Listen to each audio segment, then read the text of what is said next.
Hi, welcome to Latha's ideas and creativities. ఎలా ఉన్నారు? అందరూ బాగుండాలి, అందులో నేను ఉండాలి. హెల్మెట్ చూడండి, హెల్మెట్ను అనేక దేశాల్లో చట్ట ప్రకారం చేశారండి. ద్విచక్ర వాహనం నడిపేవారు తప్పనిసరిగా హెల్మెట్ ధరించాలి.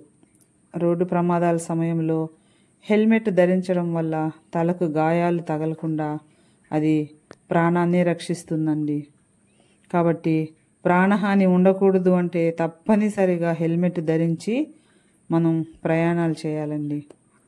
మనము ఇంట్లో ఎన్నో టూ వీలర్స్ ఉంటున్నాయి. ఒక్క ఇంట్లో ఒక టూ వీలర్ ఉండట్లా, 2-3 టూ వీలర్స్ ఉంటున్నాయి. కానీ ఎన్ని హెల్మెట్లు ఉంటున్నాయా అనేది ఇక్కడ ప్రశ్న అండి. ఆ ప్రశ్నను మనమే సవరించుకోవాలి. కాబట్టి భద్రతే మన జీవితానికి తొలిమెట్టు, నిర్లక్ష్యమే మన పతనానికి చివరి మెట్టండి.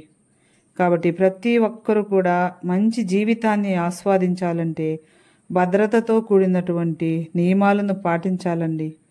మన భద్రతే హీరో, ప్రమాదాలు జీరో అండి. భద్రతా సూత్రాలను పాటించాలి. మనము మంచి భవిష్యత్తును అందుకోవాలండి.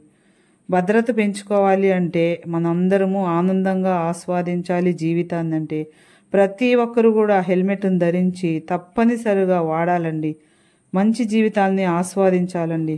ప్రతి ఇంటిలో మొట్టమొదట తండ్రి హెల్మెట్ ధరిస్తే పిల్లలు ఖచ్చితంగా హెల్మెట్ ధరించే టూ వీలర్ను నడుపుతారండి.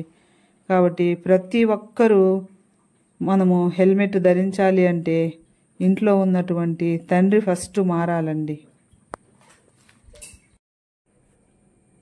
తండ్రిని చూసి కొడుకు ధరిస్తాడండి హెల్మెట్ని. తండ్రే కదండి పిల్లలకు రోల్ మోడల్.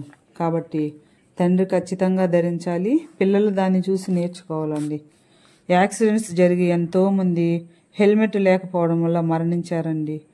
ఈ విధంగా ఎన్నో మరణాలు మన కళ్ళ ముందే చూస్తూ ఉన్నామండి.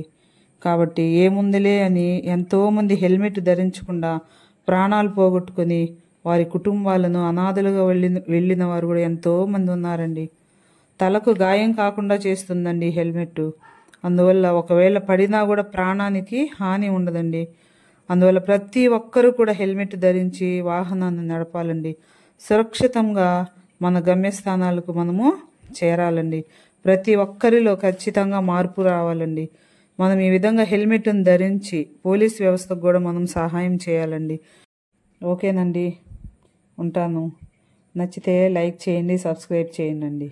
ఖచ్చితంగా మాత్రం పాటించండి దయచేసి. బాయ్ అండి, ఉంటానండి.